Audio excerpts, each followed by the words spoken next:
비디오를 시작하기 전에 샌디스크는 스토리지 기술 분야의 선두 브랜드입니다. USB, 메모리 카드, 휴대용 SSD 등 다양한 제품 라인업을 통해 포괄적인 스토리지 솔루션을 제공합니다. 샌디스 X 스누피 휴대용 SSD 및 USB 제품 라인은 스누피와 함께 성장한 사용자들에게 즐거움을 선사하기 위해 샌디스크와 피너스가 협력하여 만든 특별 에디션입니다. 제품은 샌디스크 대리점 시스템에서 다양한 매력적인 프로모션과 함께 판매됩니다. 자세한 정보는 아래 링크를 참조하세요. 점심 먹었니? 라는 같은 질문이라도 여자에게 물어보면 재미없는 사람으로 보일 수 있습니다.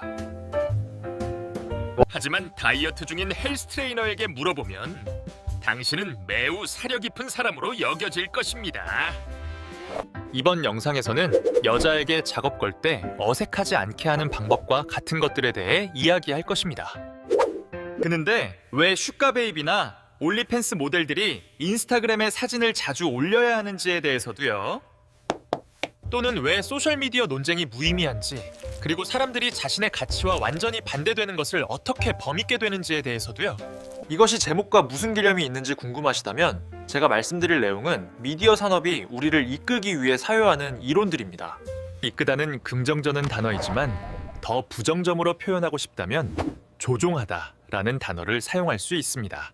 사회 침투 이론.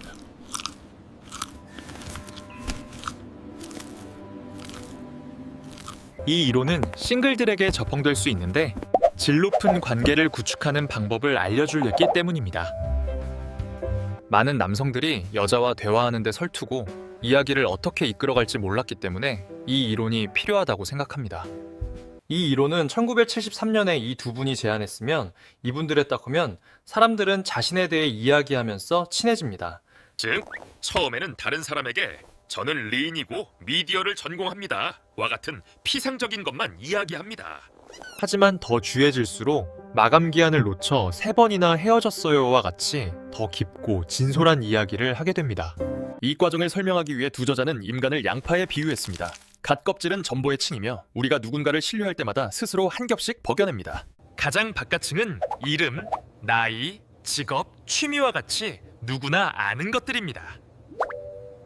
더 깊이 파고들수록 상사를 싫어하거나 코인 가격이 오를 것이라고 믿거나 부유하다는 것이 돈이 많은 것이 아니라 여유 시간이 많은 것이라고 생각하는 것과 같은 더 민감한 것들이 나오네요. 그는 마지막 층은 진정한 자아입니다. 자신에 대해 무엇을 확신하는지, 어떤 사람이 되고 싶은지 말이죠. 다음으로 두 저자는 두 사람이 친해지는 과정에 대해 이야기합니다. 처음에는 서로 알아가는 단계입니다. 이때 사람들은 요즘 날씨가 덥네요, 춥네요와 같이 매우 사교적인 대화를 나누면서 상대방이 안전한지 확인합니다. 다음은 감정 탐색 단계입니다. 의견과 취미를 공유하기 시작합니다. 예를 들어 저는 푹주 음악을 좋아해요 라고 말하면 상대방과 같은 분위기인지 확인합니다. 그 다음은 감정적 친밀감 단계입니다. 두 사람은 서로에게 마음을 털어놓고 애칭을 사용하면서 사적인 이야기를 나눕니다. 예를 들어 쉥빈이 감옥에 간 이야기는 일리가 있지만 좀 불운한 것 같아요 와 같이요. 그는 집착된 감정을 그때까지 계속 수선해려야 했었는데 그들이 집착된 감정을 표현하도록 허락했을 때 그들은 효과적으로 작동했습니다. 지연된 감정은 그들을 더 강력하게 만들었습니다. 이 이론 또한 다른 사람과 최애지려면 공유해야 한다고 말씀니다. 왜냐하면 인간은 보상과 처벌 메커니즘에 따라 행동하기 때문입니다. 공유가 기쁘, 신뢰, 이해받는 느낌을 준다고 느끼면 우리는 계속 마음을 열 것입니다. 하지만 공유 후 상대방이 부정적으로 반응하거나 비판하여 상처를 주면 우리는 더 이상 그렇게 하지 않을 것입니다. 그래서 다른 사람과 이야기할 때 그 사람이 어떤 이야기를 했는데 당신이 비웃거나 비난하거나 훈계한다면 그 사람은 더 이상 당신과 이야기하고 싶어하지 않을 가능성이 높습니다. 누군가 이 콘서트 정말 좋아, 이 언니 저 언니 다 예쁘게 엽칠칠기고 말했는데 당신이 미쳤어? 돈 내고 노출 심한 애들이 원숭이처럼 춤추고 소리 지르는 걸 왜 봐? 만약 유해한 관계로 확장한다면 사람들은 여전히 그런 관계에 머무를 것입니다. 왜냐하면 외부인이나 심지어 당사자들째 유해하다고 보더라도 당사자들은 그 유해함에 대한 필요를 느끼고 있을 수 있기 때문입니다. 미디어 분야, 특히 전체 커뮤니케이션으로 확장해 봅시다. 정부나 국가가 어떤 정책이나 정보를 발표할 때마다 국민들은 즉시 맺지 않을 것입니다. 그는 정부는 국민의 신뢰라는 양파 껍질을 천천히 벗겨내야 할 것입니다. 국민들이 빠게 되면 그들 스스로 정부의 메시지를 전파할 것입니다.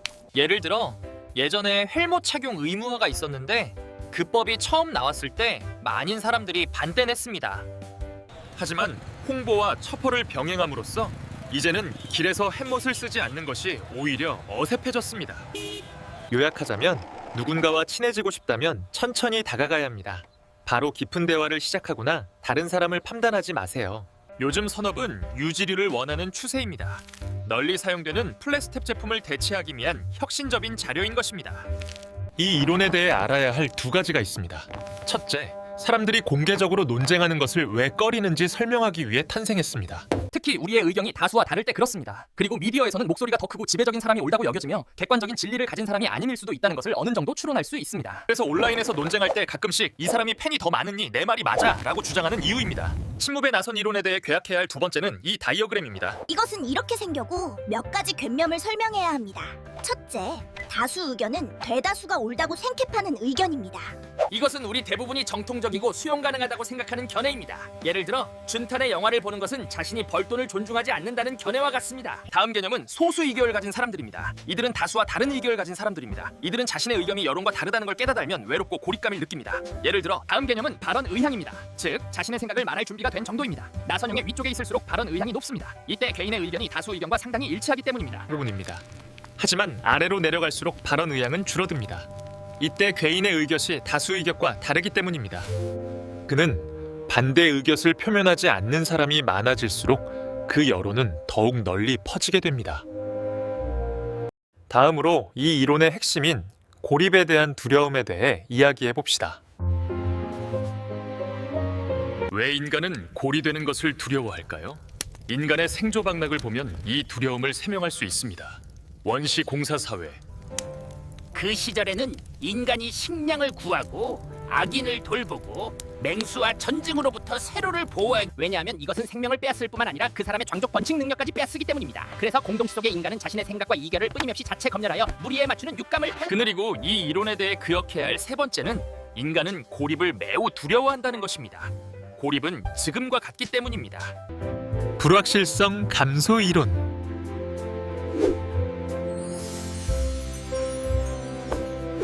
이 이론은 슈가 베이비들이 왜 엉덩이나 가슴을 자랑하는 게시물을 자주 올려야 하는지 어느 정도 설명해 줍니다. 이 이론은 낯선 사람을 만날 때 우리가 불안감을 느낀다고 말입니다. 그들이 무엇이 생각하는지, 어떤 상격인지, 이런 상황에서 어떻게 반응할지 모르기 때문입니다.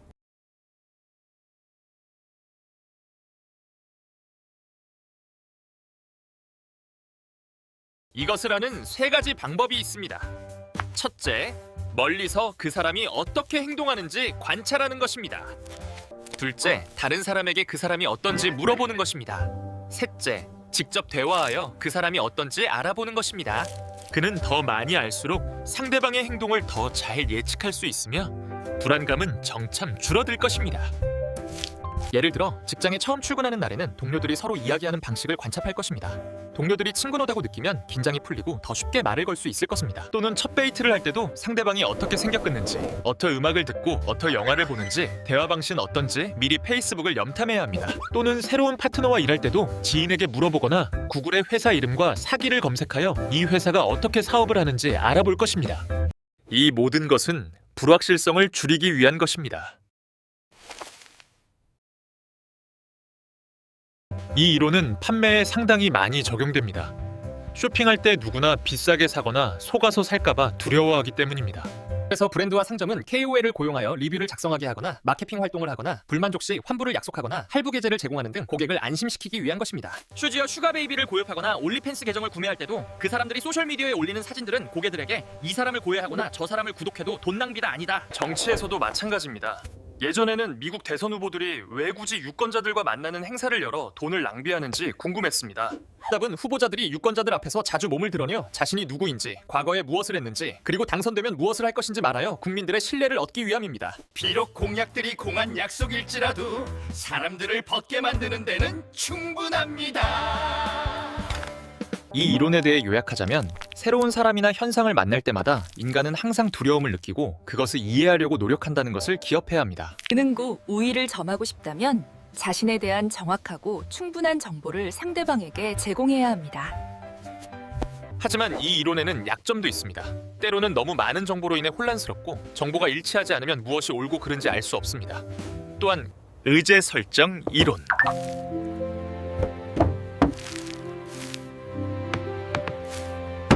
이것은 좀 복잡하게 들릴 수 있지만 기본적으로 의제는 해야 할 일로 이해할 수 있습니다. 의제 설정은 해야 할 일과 관심을 가져야 할 일을 정하는 것입니다. 이 이론은 미디어가 인간의 심리를 조작하는 방식에 대해 이야기합니다. 기본적으로 이 이론은 사회가 시급하다고 여기는 문제들이 실제로는 시급하지 않을 수 있으며 단지 미디어가 그렇게 말하기 때문이라고 말합니다. 이 아이디어는 한 사상가로부터 시작되었습니다. 그는 우리가 언론이 만들어낸 이미지들을 참을 본다고 주장했습니다. 그는 그래서 1968년 미국 선거에서 맥콤스와 쇼웨잉에 검증되었습니다. 이 두 사람은 언론에 보도된 뉴스와 유권자들이 가장 큰 문제라고 생각하는 것들을 비교했습니다. 그런데 이 두 사람은 연론이 많이 다루는 것을 유권자들이 중요하다고 생각한다는 걸 발견했습니다. 기본적으로 우리는 모두 미디어에 의해 도종당하고 있습니다. 그는 미디어는 두 가지 수준으로 영향을 미칩니다. 첫 번째 수준은 주제를 선택하는 것입니다. 즉 무언에 대해 이야기할 것인가입니다. 두 번째 수준은 이야기 방식을 선택하는 것입니다. 즉 그것에 대해 어떻게 생각할 것인가입니다. 예를 들어 언론이 오염 문제를 강하게 다루면 갑자기 모든 사람들이 미세먼지 문제가 매우 심각하다고 생각하게 됩니다. 또는 소셜미디어에서 어떤 영화가 크게 홍보되면 당신이 그 영화를 좋아하지 않더라도 어디서든 그 이야기를 듣게 되고 갑자기 그 영화가 인기 있다고 느끼게 됩니다. 미 이론은 또한 미디어가 매우 강력한 힘을 가지고 있음을 보입니다. 미디어가 사람들이 무엇에 관심을 가질지 그리고 무엇에 관심을 가질 필요가 없는지를 결정하기 때문입니다. 현재 이 이론은 한계가 있습니다. 엘셜 미디어가 미디어의 게이트키퍼 역할을 희석하기 때문입니다. 이제 누구나 자신의 커뮤니티에서 자신만의 의제를 만들 수 있습니다. 마법 탄환 이론. 이 이론은 부모님들이 왜 이상한 기사나 글꿈이 깨지고 보기 출한 유튜브 영상을 여러분에게 보내는지 설명합니다. 이 이론 미디어에서 적용되는 저보가 뇌로 공장 날아가는 총알과 같다고 말합니다. 청중은 수동적이고 쉽게 영향을 받으며 이 이론은 과거에는 맞았지만 이제 소셜미디어가 발전하면서 미디어는 양당향이 되었습니다. 모두가 해목과 갑옷을 갖추고 있으며 심지어 정보를 제공하는 사람에게 총을 쏨 수도 있습니다. 이 이론은 1920년대부터 1940년대에 탄생했습니다. 이 시기는 신문, 라디오, 영화가 매우 강력하게 발전하던 때였고 이 이론에 따르면 미디어가 충분히 크고 많이 말하기만 하면 청중은 믿고 두려워하면서 그에 따라 행동할 것입니다. 우리 할아버지 할머니 세대는 TV에서 말하는 것을 진리라고 여기곤 했고 TV에서 그렇게 말했어 라는 말을 자주 했습니다. 부모님들도 가끔 암에 대한 기사들을 우리에게 보내곤 합니다. 이 이론의 가장 명확한 한계는 청중을 모두 똑같이 어리석다고 본다는 것입니다. 하지만 어떤 사람은 어리석고 어떤 사람은 벤 어리석습니다. 그들의 머리에 도달하려면 다른 종류의 미디어가 필요합니다. 예를 들어 핵무기를 쏟는 것과 같은 것이요. 미켈 흉인 이론.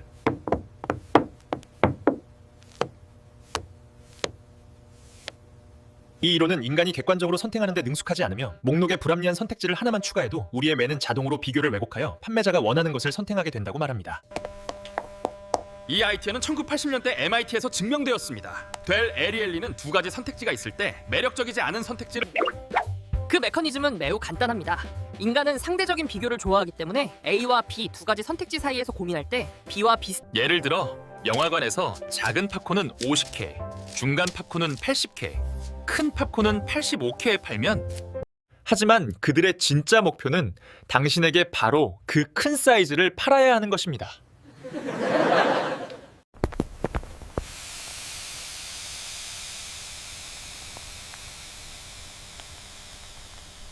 심지어 친구나 연인을 선택하는 문제에서도 더 나쁜 선택지가 나타나면 우리는 자신도 몰래 편향될 것입니다. 믿기 효과가 매우 효과적인 이유는 이 효과에 걸린 사람이 자신을 뚜툭하다고 생각하고 이 효과를 만든 사람은 어린석다고 생각하게 만들기 때문입니다. 그리고 누구나 다른 사람보다 뚜툭해지는 것을 좋아합니다. 이것으로부터 우리는 심리를 조작하는 아주 좋은 방법은 상대방이 자신보다 뚜툭하다고 생각하게 만드는 것인 결론을 내릴 수 있습니다. 프레이밍 이론.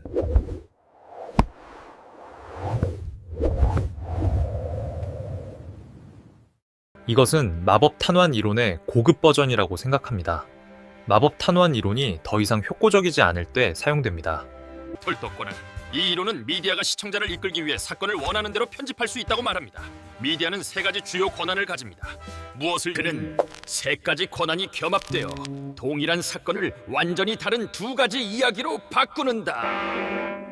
예를 들어 우유 제품은 키 30% 증가와 같은 이점으로 프레이밍 될 수 있습니다. 또는 사용하지 않으면 친구들보다 키가 작아진다와 같은 두려움으로 프레이밍될 수도 있습니다. 제품은 동일하더라도 각 프레임은 다른 감정을 유발합니다. 시위는 국민들이 권리를 요군다 또는 군중이 질서를 어지러리핀다로 프레이밍될 수 있습니다. 그리고 선택된 프레임에 따라 대중은 완전히 다르게 반응할 것입니다. 같은 간격이라도 프레이밍 방식에 따라 해동이 달라집니다. 예를 들어 50% 할인 또는 하나 싸면 하나 더와 같이요. 증정 프레임은 항상 더 매력적입니다. 우리가 이등을 본다고 느끼기 때문입니다. 또는 직장에서 실수를 했을 때 상사가 어디서 잘못했는지 말해봐 라고 물으면 이것은 체해를 전가하고 비난하기 위한 프레즈입니다. 하지만 상사가 이것은 개인적인 차원에서도 제어될 수 있습니다. 나는 못생겨고 뚝뚝하고 여드름이 많고 루저이며 미래가 없어서 여자들이 나를 좋아하지 않아 라고 인생 프레이밍 이론은 매우 강력합니다. 왜냐하면 우리 인간의 뇌는 정보를 객관적으로 받아들이지 않고 드라마틱하게 만드는 것을 좋아하기 때문입니다. 이용과 충종 이론. 지금까지 우리는 미디어를 사악하고 악마 같은 방향으로만 이야기했지만 이 이론은 미디어를 오포할 것입니다. 이용과 충종 이론은 인간이 미디어에 의해 조종당하는 것이 아니라 스스로 자신의 필요를 충족시키는 콘텐츠를 찾아 나선다고 말합니다. 그래서 질문은 미디어가 시청자에게 무엇을 하는가가 아니라 시청자가 미디어를 무엇을 위해 사용하는가가 됩니다.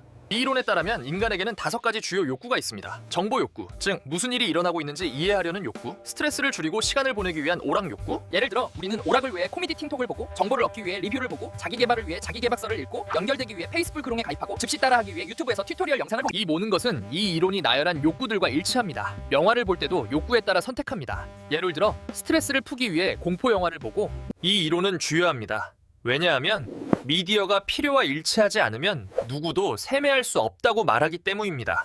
그는 콘텐츠를 만들고 싶다면 시청자의 필요에 기반한 콘텐츠를 만들어야 합니다. 그렇지 않으면 아무리 후렴하고 투자된 콘텐츠라도 시청자들은 보지 않을 것입니다. 이 이론을 통해 우리는 왜 좋은 콘텐츠보다 쓰레기 콘텐츠가 더 많은지 답할 수 있습니다. 답은 사람들이 그런 것들을 더 좋아하기 때문입니다. 인간은 드라마와 오랍적은 것을 더 좋아합니다. 그것은 수요와 공급의 무죄입니다. 마냥 전 세계 사람들이 못두인자하고 자비로운 콘텐츠를 좋아한다면 생산되는 콘텐츠도 그럴 것입니다. 하지만 현실은 그렇지 않습니다. 하지만 이 알고리즘 시대에는 사실 시청자들이 자신도 모르게 조종당하고 있습니다. 게다가 이 이론은 미디어의 권력 역할을 간과합니다. 미디어는 당신이 이것을 필요로 하거나 필요로 하지 않는다고 생각하게 만들 수 있기 때문입니다. 사회 판단 이론.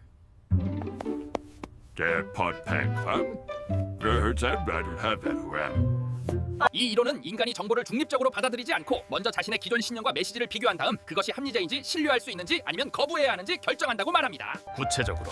구체적으로 새로운 정보를 들으면 우리는 그것을 3가지 영역 중 하나에 넣습니다.